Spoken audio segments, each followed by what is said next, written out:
지난주에 우린 이 바울이 어떤 직분으로 부르심을 받았고 무엇을 위해서 하나님의 택정하심을 받았는지에 대해서 배웠습니다. 바울은 예수 그리스도의 종으로서 사도로 부르심을 받았고 하나님의 복음을 위해서 택정함을 입었다라고 이야기를 했죠. 오늘은 조금 더 구체적으로 들어가서 바울이 부름을 받았다고 하는 이 바울의 삶의 목적인 하나님의 복음이 무엇인지에 대해서 살펴보려고 합니다. 오늘 우리가 읽었던 로마서 1장 1절을 보면 로마 교회 성도들에게 사도 바울이 자기가 누구인지 자신을 소개하는 메시지로 시작되고 있습니다. 그리고 2절을 보면 바울이 자신을 소개하고 나서 자신이 전하고 있는 하나님의 복음이 무엇인지에 대해서 설명을 하고 있죠. 자, 그런데 우리가 이 로마서 1장 1절부터 이 7절까지 기록되어 있는 이 로마서 서론 부분을 보면서 알 수 있는 것은 로마서 1장 1절은 구조적으로 로마서 1장 7절로 바로 이어져야 되는 구절이라는 겁니다. 로마서 1장 1절을 보겠습니다. 예수 그리스도의 종 바울은 사도로 부르심을 받아 하나님의 복음을 위하여 택정함을 입었으니, 자, 바울이 먼저 자기를 소개를 했습니다. 그리고 7절을 보면 로마에 있어 하나님의 사랑하심이 있고 성도로 부르심을 입은 모든 자에게 하나님 우리 아버지와 주 예수 그리스도로조차 은혜와 평강이 있기를 원하노라, 이렇게 해서 편지의 수신자를 밝히고 인사를 하고 있다는 거죠. 고대의 편지 형식도 그랬지만 일반적으로 이 바울이 보낸 다른 서신들의 내용 등을 우리가 살펴보면 발신자인 바울을 먼저 소개를 하고 곧 바로 수신자의 이름을 이야기하는 이 안부 인사를 권하는 이 구조로 되어 있습니다. 우리가 보통 현대시대의 편지를 보내면 누구누구에게 먼저 하고 내용을 쓰고 그리고 누가 보냈다라고 쓰지만 고대에는 발신자를 먼저 소개를 했습니다. 내가 누군데, 그리고 나서 수신자, 이 편지를 누구에게 씁니다. 그 뒤에야 이 문안 인사가 나왔다는 거죠. 이것이 바로 바울이 살던 시대에 고대 사람들이 일반적으로 쓰던 편지의 형식입니다. 자, 일반적으로 다 바울이 보낸 다른 서신들을 보면 그래서 이 발신자인 바울을 먼저 소개를 하고 수신자의 이름을 이야기하고 문안 인사를 하는 형태로 이루어져 있습니다. 예를 들어서 고린도전서 1장 1절부터 3절을 보면 하나님의 뜻을 따라 그리스도 예수의 사도로 부르심을 입은 바울과 및 형제 소스데네는 고린도에 있는 하나님의 교회 곧 그리스도 예수 안에서 거룩해지고 성도라 부르심을 입은 자들과 또 각처에서 우리의 주 곧 저희와 우리의 주 되신 예수 그리스도의 이름을 부르는 모든 자들에게 하나님 우리 아버지와 주 예수 그리스도로조차 은혜와 평강이 있기를 원하노라 라고 했습니다.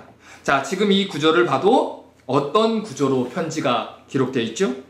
먼저 발신자, 그리고 수신자, 그리고 고린도 교회의 성도에 대해서 언급하고 나서 안부 인사를 하고 있다는 것이죠. 방금 전에 이야기했던 고대의 편지 형식과 똑같은 형식입니다. 갈라디아서 1장 1절부터 3절을 보면 사람들에게서 난 것도 아니요 사람으로 말미암은 것도 아니요 오직 예수 그리스도와 및 죽은 자 가운데서 그리스도를 살리신 하나님 아버지로 말미암아 사도된 바울은 함께 있는 모든 형제로 더불어 갈라디아 여러 교회들에게 우리 하나님 아버지와 주 예수 그리스도로 쫓아 은혜와 평강이 있기를 원하노라 라고 했습니다. 자, 지금 갈라디아 교회들에게 보낸 편지를 봐도 고린도 교회에 보낸 편지와 같은 구조로 발신자, 수신자, 그리고 안부 인사의 형식을 가지고 있다는 거예요. 그러니까 이처럼 이 바울이 일반적으로 보낸 서신의 형식을 이해를 하고 다시 로마서 1장으로 돌아오면 오늘 로마서 서론 부분의 구조에는 약간 독특한 구조가 있다는 것을 우리가 발견할 수 있다는 것이죠. 로마서 1장 1절을 보면 처음에는 다른 서신들처럼 바울이 이 편지의 발신자가 누군지 자기소개를 합니다. 그러면 이전에는 어떤 내용이 나와야 됩니까? 수신자 이야기가 나와야 되고 안부 인사가 나와야 되죠. 그런데 2절부터 6절의 내용을 보면 다른 내용이 갑자기 등장하고 있다는 거예요. 로마서 1장 2절을 보겠습니다. 이 복음은 하나님이 선지자들로 말미암아 그의 아들에 관하여 성경에 미리 약속하신 것이라. 자, 갑자기 바울이 자신이 전하기 위한 복음이라는 것에 대해서 설명하기 시작했다는 거예요. 그러니까 1장 1절에서 처음 자기를 소개를 할 때 나는 하나님의 복음을 위해서 택정함을 입었다라고 복음이라는 말을 써내려가자마자 갑자기 바울의 마음에 불이 붙은 겁니다. 그래서 이 복음이 무엇인지 바로 설명하기 시작하는데, 이 복음은 하나님께서 하나님의 선지자들로 말미암아 그의 아들에 관해서 성경에 미리 약속하신 것이다 라고 설명을 합니다. 그리고 3절과 4절을 보면 그 아들이 그러면 누구인가?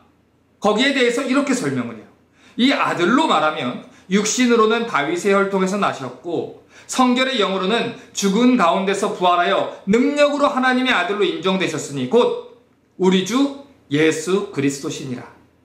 그러니까 이 바울의 마음 속에는 이 두 가지가 강하게 박혀 있었다는 거죠. 첫 번째, 복음을 설명하는 것. 두 번째, 예수 그리스도의 이름을 전하는 것. 이것을 전하는 것이 바울의 마음속에 가득 차 있었다는 것입니다. 그래서 이 사도 바울이 로마 교회에게 편지를 쓸 때 이 복음에 대해서 강조를 하고 불붙어서 갑자기 얘기를 막 하면서 너희가 믿고 너희가 믿어야 하는 복음은 다른 복음이 아니라 하나님께서 성경에 미리 약속하신 예수 그리스도의 복음이라는 거예요. 이것을 전하기 위해서 나는 세움을 받은 사람이다.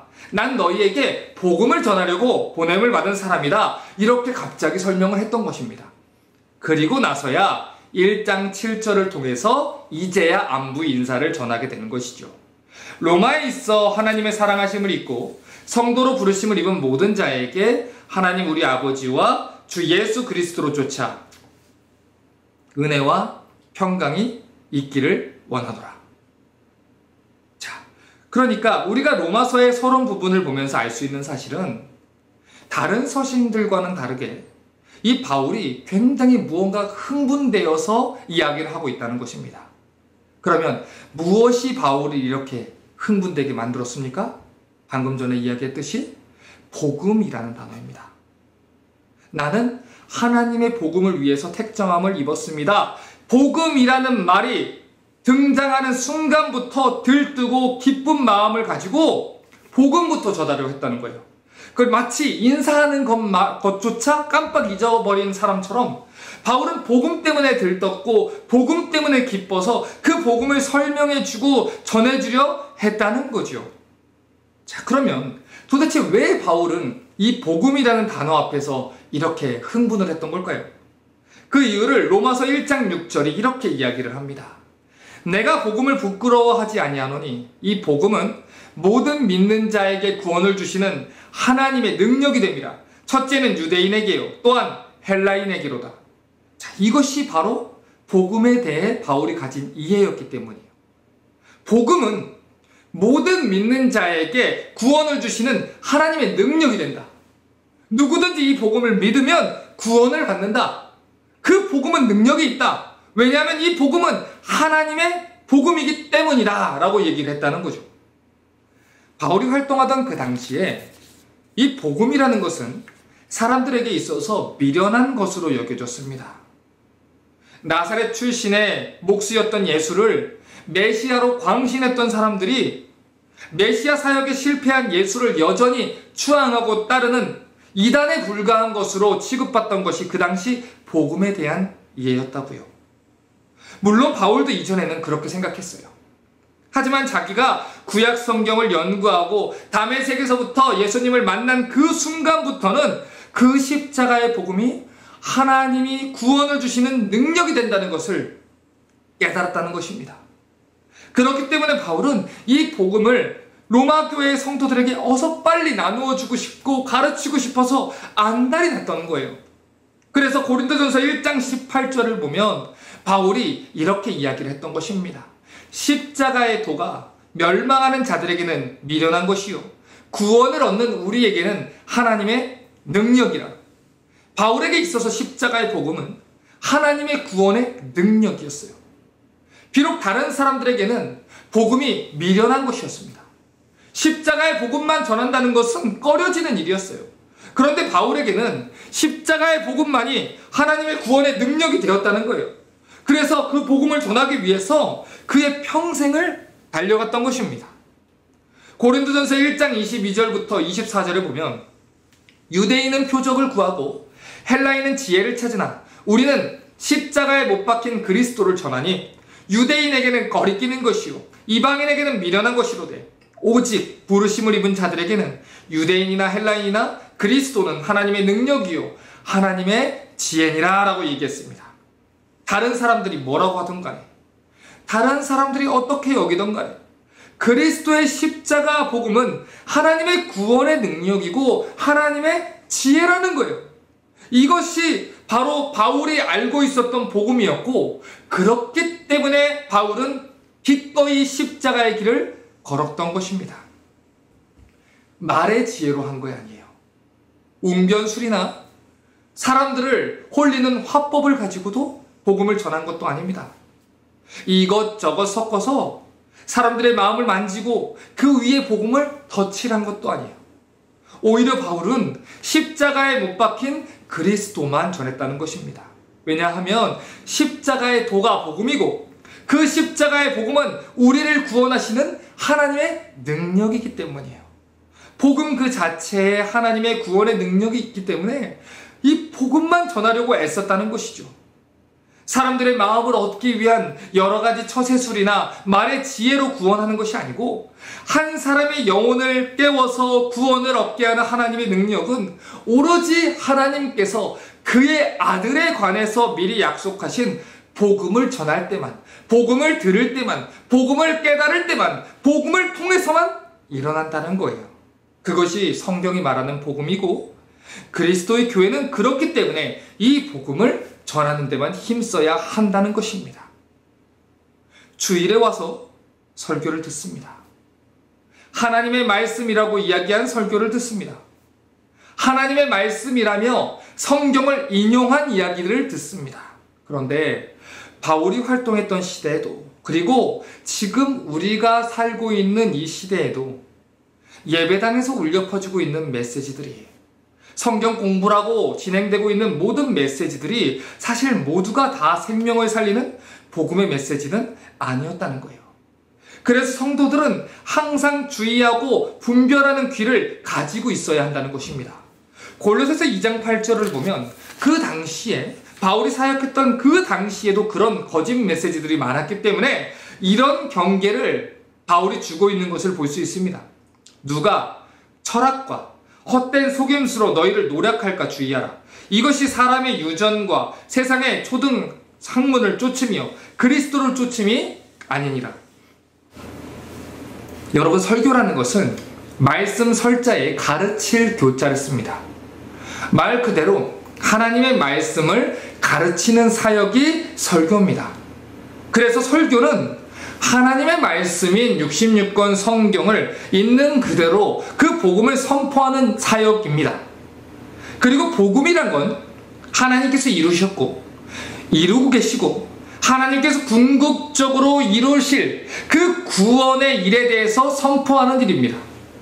하나님의 아들 예수 그리스도와 성령을 통해서 하나님의 백성들에게 행하신 일을 이야기해 주는 것이 바로 복음을 전하는 일이죠.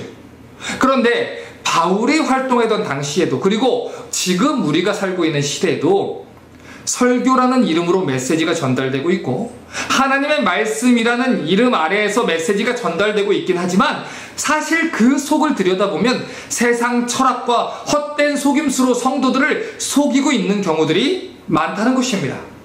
다시 말해서 현대의 수많은 교회 강단에서 울려 퍼지는 메시지 중에는 굳이 성경이 아니어도 들을 수 있는 세바씨 같은 TV 프로그램이나 세상의 철학자들을 통해서도 들을 수 있는 이야기들이 흘러 넘치고 있다는 것이죠. 조금 더 분명하게 이야기하면 자기 개발 서적 같은 것을 보면 알 수 있는 지식이나 심리학 책이나 성공한 사람들의 습관에 관한 책들을 읽으면 알 수 있는 내용들이 설교 강단에서 하나님의 말씀이라는 페인트로 칠해져서 마치 복음인 척 위장한 채 거짓된 복음으로 전파되고 있다는 것입니다. 그래서 오늘 바울이 가장 먼저 복음이 무엇인지에 대해서 밝히고 시작하는 거예요. 여러분이 믿음 생활하고 있는 도처에, 로마 교회 성도들이 믿음 생활하고 있는 이 도처에 여러분 성도들의 속이는 거짓 철학과 헛된 속임수들이 깔려있다는 것입니다. 골로새 성도들, 갈라디아 성도들, 그리고 이 시대를 사는 우리 모든 성도들에게 바울이 이야기하고자 하는 것은 교회 성도들을 속이는 하나님의 말씀이라 이름 붙인 거짓 철학과 헛된 속임수들이 있으니 분별력을 가지고 복음을 제대로 들어야 한다는 거예요. 그래서 바울이 지금부터 복음이 무엇인지 전해주겠다고 이야기를 하는 것입니다. 성경이 이야기하는 하나님의 복음은 예수 그리스도에 관한 것입니다. 그렇기 때문에 예수 그리스도에 관한 것만 전파되어야 한다는 것입니다. 이것이 복음을 전한다는 사람들이 가장 먼저 우선시하고 중요시 여겨야 되는 사실이라는 거죠. 바울의 복음에 대한 태도가 이렇기 때문에 고린도전서 2장 1절과 2절을 보면 바울이 어떻게 복음 전하는 사역을 했는지에 대해서 이렇게 밝히고 있는 것입니다. 형제들아, 내가 너희에게 나아가 하나님의 증거를 전할 때 말과 지혜의 아름다운 것으로 아니하였나니 내가 너희 중에서 예수 그리스도와 그의 십자가에 못 박히신 것 외에는 아무것도 알지 아니하기로 작정하였습니다. 바울은 헬라의 철학과 바리새파의 교육을 누구보다 특별하고 철저하게 받았던 사람입니다. 그런데 그럼에도 불구하고 바울은 전도할 때, 복음을 전할 때 수려한 말이나 세상 철학으로 하지 않았다는 거예요. 왜냐하면 구원을 주시는 하나님의 능력이 조금 투박하고 믿기 어려운 것처럼 느껴져도 하나님의 아들이신 예수 그리스도에 대해서 증거할 때만 그 구원의 능력이 나타나는 것이기 때문이라는 거죠. 그래서 바울이 그리스도와 그의 십자가에 못 박히신 것 외에는 아무것도 알지 아니하기로 작정했다는 것입니다. 고린도전서 2장 4절과 5절을 보겠습니다. 내 말과 내 전도함이 지혜에 권하는 말로 하지 아니하고 다만 성령의 나타남과 능력으로 하여 너희 믿음이 사람의 지혜에 있지 아니하고 다만 하나님의 능력에 있게 하려 하였노라. 자, 지금 바울이 자신의 전도 방법이 무엇에 달려있다라고 이야기합니까? 사람의 지혜에 달린 게 아니라 하나님의 능력에 달려있다라고 얘기를 한다는 거예요. 자, 그러면 우리에게 믿음을 주시는 하나님의 능력이 무엇입니까? 무엇이 우리로 하여금 믿음에 이르게 합니까? 로마서 1장 16절과 17절을 다시 보겠습니다. 내가 복음을 부끄러워하지 아니하노니 이 복음은 모든 믿는 자에게 구원을 주시는 하나님의 능력이 됩니다. 첫째는 유대인에게요, 또한 헬라인에게로다. 복음에는 하나님의 의가 나타나서 믿음으로 믿음에 이르게 하나니 기록된 바 오직 의인은 믿음으로 말미암아 살리라 함과 같으니라. 성도들을 믿음에 이르게 하는 건 오직 복음뿐이라는 거예요. 다시 말해서 모든 성도들에게, 믿는 자들에게 구원을 주시는 하나님의 능력은 오직 복음을 통해서만 일어난다는 것입니다. 출애굽기 20장 25절을 보면 우리의 죄를 사하기 위한 이 십자가의 모형이 되는 번제단을 제작하는 방법이 기록되어 있습니다. 그런데 이 번제단을 제작할 때 하나님께서 세부적인 규례로 이런 규례를 주셨어요. 내가 내게 돌로 단을 쌓거든 다듬은 돌로 쌓지 말아라. 내가 정으로 그것을 쪼면 부정하게 함이니라. 이 구절에 담긴 구속사적인 의미는 복음은 하나님이 명하신 대로 전해야 된다는 거예요. 인간이 그것에다가 인위적으로 무엇인가를 더하고 빼서 하는 게 아니라 하나님이 원래 만드신 것으로, 하나님이 정하시고 하나님이 계획하시고 하나님이 이루신 그대로 전해야 한다는 것입니다. 물론 때로는 지혜로운 말로 사람들을 설득하는 것이 더 쉽게 여겨질 때가 있습니다. 지혜로운 말로 사람들을 감동시킬 수도 있을 것입니다. 그리고 지혜로운 말로 사람들을 예배당에 모을 수도 있을 것입니다. 하지만 세상의 지혜로 사람들을 거듭나게 할 수는 없는 것이죠. 세상의 방법으로 사람들을 믿음에 이르게 할 수는 없는 것입니다. 오늘 바울의 이야기를 들어보십시오. 그러한 것들은 사람들을 모으는 데는 성공한 방법일지는 모르지만 복음을 전하는 데는 실패한 방법이고 바울이 말하는 대로 세상의 방법과 철학을 쫓는 일이라는 거예요. 바울의 삶을 보십시오. 바울은 가는 곳마다 동족 유대인들과 예수를 믿는다고 하면서도 여전히 할례를 주장하는 율법주의자들에게 혹독한 박해를 받았어요. 그런데 바울이 그들로부터 계속해서 박해를 받았던 이유가 무엇입니까? 복음을 있는 그대로 전하기 위해서 타협하지 않았기 때문입니다. 만약에 바울이 그들이 전하는 가짜 복음을 그것 또한 복음이다, 그것 또한 일리 있다, 이렇게 인정해 주었다면 바울은 결코 박해받지 않았을 것입니다.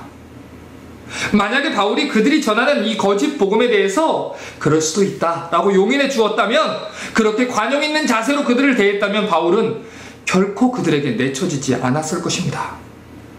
갈라디아서 5장 11절은 바울이 나도 이것을 알고 있다 라고 얘기를 합니다. 형제들아, 내가 지금까지 할례를 전했으면 어찌하여 지금까지 핍박을 받으리요? 그리하였으면 십자가에 거치는 것이 그쳤으리니. 바울도 알고 있었습니다. 자신이 그들이 주장하는 잘못된 복음을 인정해 줬다면 핍박이 그칠 거라는 걸 바울도 잘 알고 있었습니다. 가는 데마다 쫓아와서 돌로 치고, 가는 데마다 자신이 복음을 전한 곳에 와서 모함을 하고, 사람들을 바울에게서 떠나게 하고, 바울이 발도 디디지 못할 정도로 괴롭혔던 그 거짓 사도들의 손에서 바울이 구원받을 수 있었던 방법을 바울도 알고 있었다는 것이죠. 그들에게 머리를 숙이고 그들에게 손을 내밀고 그럴 수 있다, 이렇게 했다면 박해가 끝났을 거를 자신도 알고 있었다는 거예요. 그들이 전하는 것도 복음이다, 이렇게 거짓말을 해줬다면, 시대의 사조에 편승해서 그들과 손을 잡고 살았다면 모든 핍박과 박해가 끝날 거라는 걸 바울조차 너무나도 잘 알고 있었다는 것입니다. 그런데 바울은 그럴 수 없었다는 거예요. 왜냐하면 바울은 자기가 누구인 줄 알았어요. 자기가 무엇을 위해서 부름받은 줄 알았어요. 하나님께서 그 아들 예수 그리스도의 종으로 자신을 부르사 복음을 전하기 위해서 세웠다. 나를 예수 그리스도에 관한 하나님의 복음을 전하기 위해서 세움받은 사람이기 때문에, 나는 하나님의 사람이기 때문에, 예수의 종이기 때문에, 내가 누구인지 알고 있기 때문에 부르심을 입은 대로 하겠다는 거예요. 하나님이 전하라 하신 그 복음을 전하겠다는 거예요. 그걸 전하다가 박해와 핍박을 받더라도, 혼자가 되더라도 바울은 기꺼이 그렇게 하겠다는 것입니다. 오늘날 소위 에큐메니칼이라고 하는 운동을 벌이는 사람들이 있습니다. 어쨌든 교회는 모두가 다 같은 것이고 모두가 다 하나가 돼야 된다, 이렇게 이야기하는 사람들이 있어요. 그들은 교회와 교파가 나누어진 것을 비난하고 하나님의 교회는 나눠져서는 안 된다, 절대로 나눠져서 안 된다, 이렇게 주장합니다. 그런데 바울이 갈라디아서 1장 6절부터 9절에 뭐라고 했는지를 보십시오. 그리스도의 은혜로 너희를 부르신 이를 이같이 속히 떠나 다른 복음 쫓는 것을 내가 이상히 여기노라. 다른 복음은 없나니 다만 어떤 사람들이 너희를 요란케 하여 그리스도의 복음을 변화하려 함이라. 그러나 우리나 혹 하늘로부터 온 천사라도 우리가 너희에게 전한 복음 외에 다른 복음을 전하면 저주를 받을지어다. 우리가 전에 말하였거니와 내가 지금 다시 말하노니 만일 누구든지 너희의 받은 것 외에 다른 복음을 전하면 저주를 받을지어다. 성경을 보면 누구보다 교회의 하나됨을 강조해서 이야기했던 사람이 바울이란 걸 알 수 있습니다. 게다가 이 갈라디아서 서신을 쓸 때 바울은 이미 많은 사람들로 하여금 공격받고 있었던 그런 상황입니다. 에베소서 4장을 또 보면 바울은 교회의 하나됨을 계속해서 강조합니다. 누구보다 강조합니다. 그런데 다른 사람도 아니고 바울이, 교회의 하나됨을 누구보다 강조했던 바울이, 심지어 지금 그토록 강렬한 공격과 박해를 받고 있는 바울이 왜 이토록 다른 복음에 대해서 강경하게 선을 긋고 있습니까? 왜냐하면 그것이 복음이 아니었기 때문입니다. 그것이 그 사람들을 구원할 수 없기 때문입니다. 그것이 그들로 하여금 구원을 주시는 하나님의 능력에서 멀어지게 할 악독한 것이었기 때문입니다. 비록 교회에서, 설교 강단에서 설교자라는 사람들의 입을 통해서 설교라는 이름으로 전해지고 있기는 하지만 사실 그것은 가짜 복음이었고 거짓 복음이었기 때문이라는 것입니다. 그래서 바울이 이토록 강경하게 선을 그을 수밖에 없다는 것입니다. 내가 그들과 융통성 있게 잘 지내는 것은 문제가 되지 않지만 내가 그렇게 선을 긋지 않고 복음을 있는 그대로 전해주지 않고 이 복음의 내용을 지키지 않는다면 내가 예수 그리스도의 종으로서 사명을 다하는 것도 아니고 살려야 하는 그 영혼들에 나타날 구원을 얻는 하나님의 능력을 그들에게 줄 수 없기 때문입니다. 이것은 생명이 살리고 죽는 문제입니다. 그렇기 때문에 바울이 이 갈라디아 교회를 너무너무 사랑했기 때문에 그 성도들에게 타협할 수 없었던 것입니다. 다시 갈라디아서 5장 11절을 보십시오. 형제들아, 자신을 모함하고 자신을 박해하는 그들을 형제라고 부릅니다. 내가 지금까지 할례를 전하면 어찌하여 지금까지 핍박을 받으리요? 그리하였다면 십자가에 거치는 것이 그쳤으리니 읍소하고 있는 겁니다. 바울이 그런 이야기를 하지 않았으면 박해받지 않았을 거라는 거지요. 그들이 전하는 가짜 복음도 복음이다 이렇게 얘기를 해줬다면 바울은 핍박받지 않았을 것입니다. 바울이 그런 얘기를 하지 않고 우리 무조건 하나 됩시다, 그리스도를 사람들에게 드러내기만 합시다, 그러면 되는 게 아닙니까? 했다면 핍박을 당하지 않았을 것입니다. 그리고 그것은 바울도 잘 알고 있는 사실이었습니다. 하지만 타협할 수 없었다는 것입니다. 그 이유가 무엇입니까? 갈라디아서 1장 10절은 그 이유에 대해서 이렇게 이야기합니다. 이제 내가 사람들에게 좋게 하랴, 하나님께 좋게 하랴, 사람들에게 기쁨을 구하랴. 내가 지금까지 사람의 기쁨을 구하는 것이었다면 그리스도의 종이 아니니라. 자기는 그리스도의 종이라는 겁니다. 사람의 종이 아니고 그리스도의 종이라는 것이죠. 나를 위해서 십자가에 못 박혀 죽으신 그리스도의 종이라는 것입니다. 그렇기 때문에 비록 박해를 받더라도 내가 그리스도께서 죽으신 그 길을 걸어야 할지라도 나는 내 주님 그리스도께서 명하신 일을 해야겠다는 것입니다. 바울이 활동하던 당시 수많은 종교 지도자들이 바울을 비난했습니다. 심지어 바울의 사도권까지 들먹이면서 그가 거짓 사도다, 사기꾼이다, 교회를 쪼개고 분열시키고 하나됨을 해치는 사람이다 라고 이야기했습니다. 성도들 한 사람들에게 찾아가서 그가 하나님의 교회를 분열시키는 사람이다, 그렇게 이야기를 했습니다. 그런데 바울은 타협할 수 없었어요. 왜냐하면 그것이 예수 그리스도에 관한 복음이 아니었기 때문입니다. 그것이 성경이 말하는 믿음이 아니었기 때문이에요. 그래서 그대로 두면 수많은 사람들을 죄악 속에서 멸망받을 운명에 처하게 할 것이기 때문에 그들을 살리기 위해서라도 바울은 타협할 수 없었다는 것입니다. 지난주에 누군가가 예수님을 믿는다고 말한다 해도 그것이 꼭 성경이 말하는 예수님이 아닐 수도 있다라는 이야기를 했죠. 같은 맥락입니다. 비록 말로는 복음을 전해받았다라고 이야기하지만 잘못된 거짓 복음을 전해받았을 수도 있다는 것입니다. 성경이 말하지 않는 다른 복음을 전해받고 있을 수도 있다는 것이요.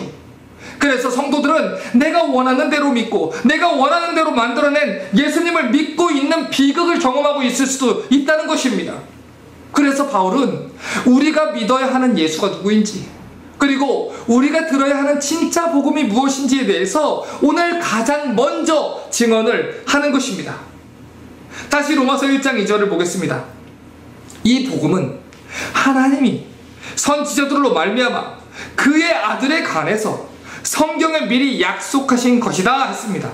이것이 바로 성경이 말하는 복음이라는 거예요. 그런데 어떤 사람들은 복음이 이런 것을 모르고서 구약을 읽기를 꺼려합니다. 특별히 선지자들의 글을 읽고 싶어하지 않지요. 두렵기 때문에, 무섭기 때문에, 내 죄를 지적할까봐. 그래서 나에게 위로를 주고 따뜻한 격려를 주는 신약의 메시지만을 찾아서 보려고 합니다. 그래서 구약에서는 잠언이나 시편과도 같은 좋은 글귀만을 찾아내서 그것만 보려고 성경을 보죠. 하지만 그렇게 해서는 완전한 복음을 배울 수가 없다는 거예요.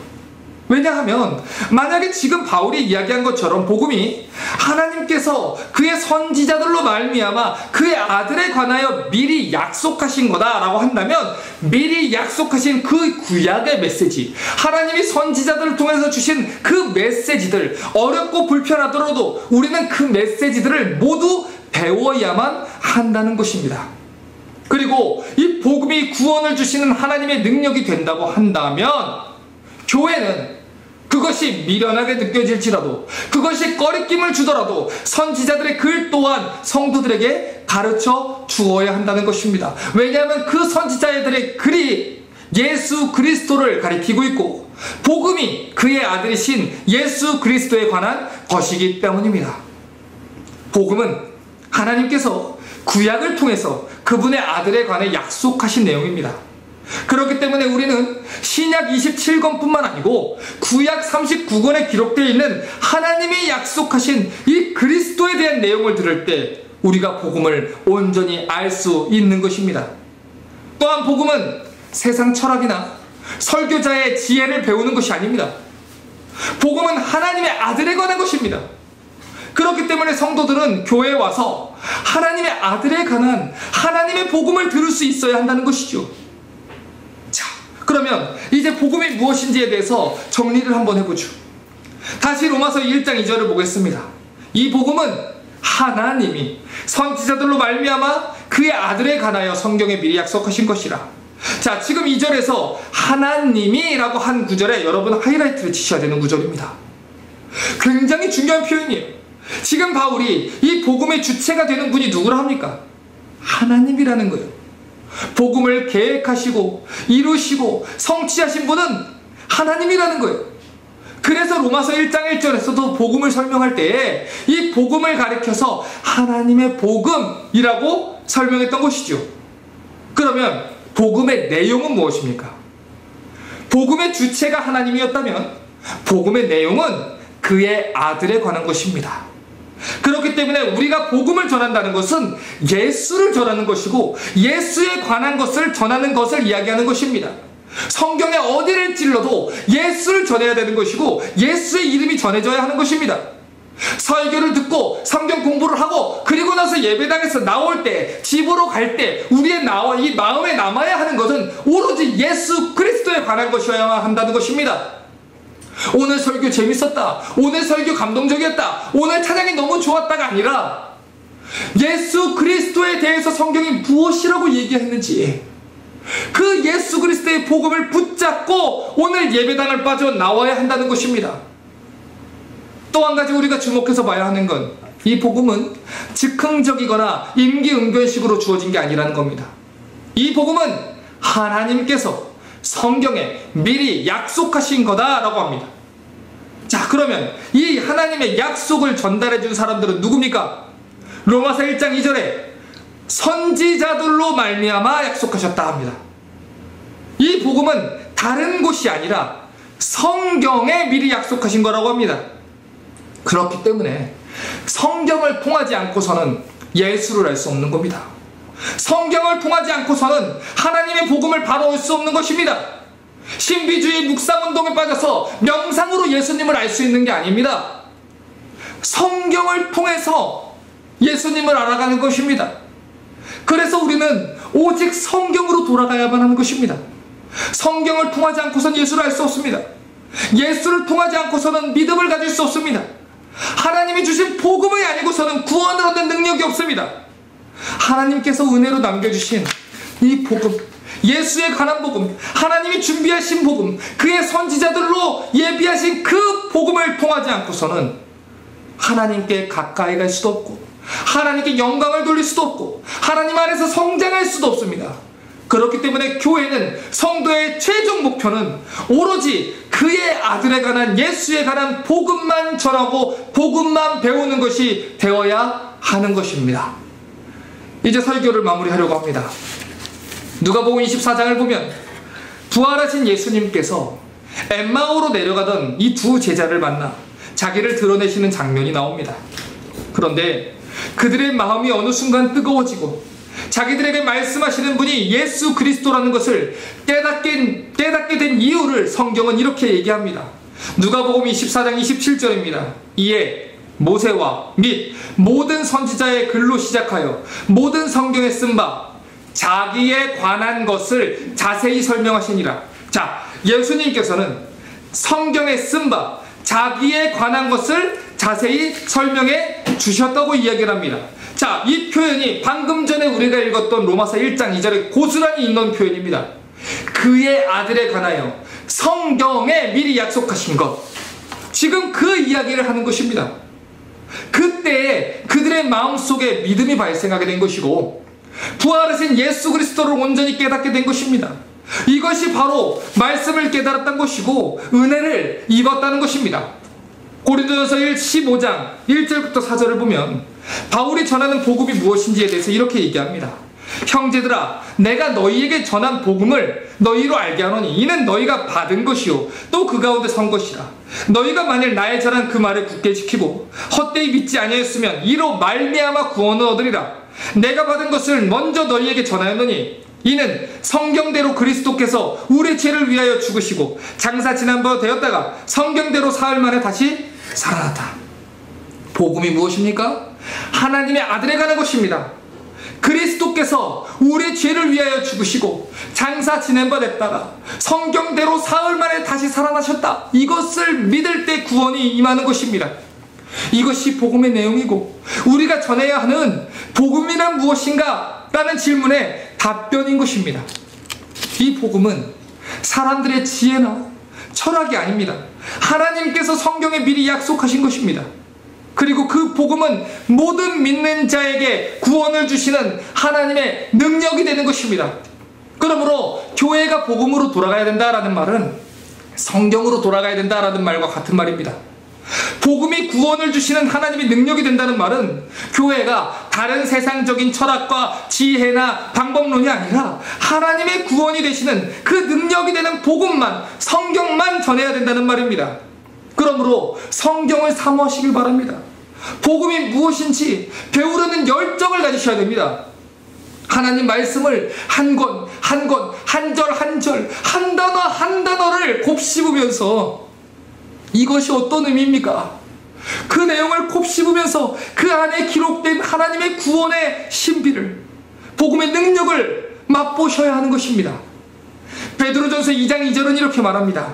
갓난 아이들같이 순전하고 신령한 젖을 사모하라. 이는 이로 말미암아 너희로 구원에 이르도록 자라게 하려 함이라. 영적으로 성장하시길 원하십니까? 하나님과 가까이 지내길 원하십니까?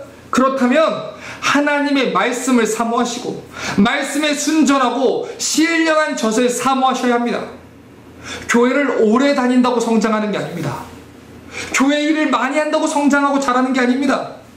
분명히 성경은 주의 말씀을 먹을 때, 그 순전하고 신령한 생명의 떡을 먹을 때 영적으로 자라난다 라고 얘기를 하고 있는 것입니다. 우리 성도들이 매주 수요일마다 성경 공부를 계속하고 있지 않습니까?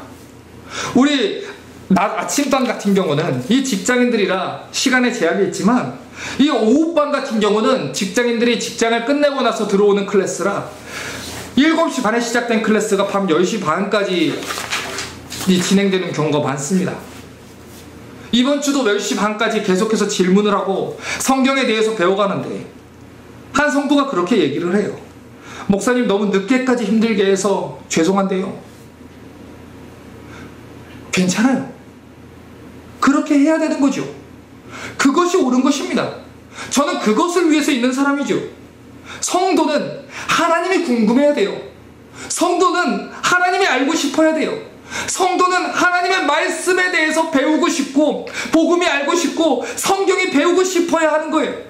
그래서 아기가 젖을 달라고 엄마를 보채는 것처럼 여러분 또한 하나님의 말씀을 배우기 위해서 여러분의 목사를 보채고 여러분의 교회를 보채야 하는 것입니다.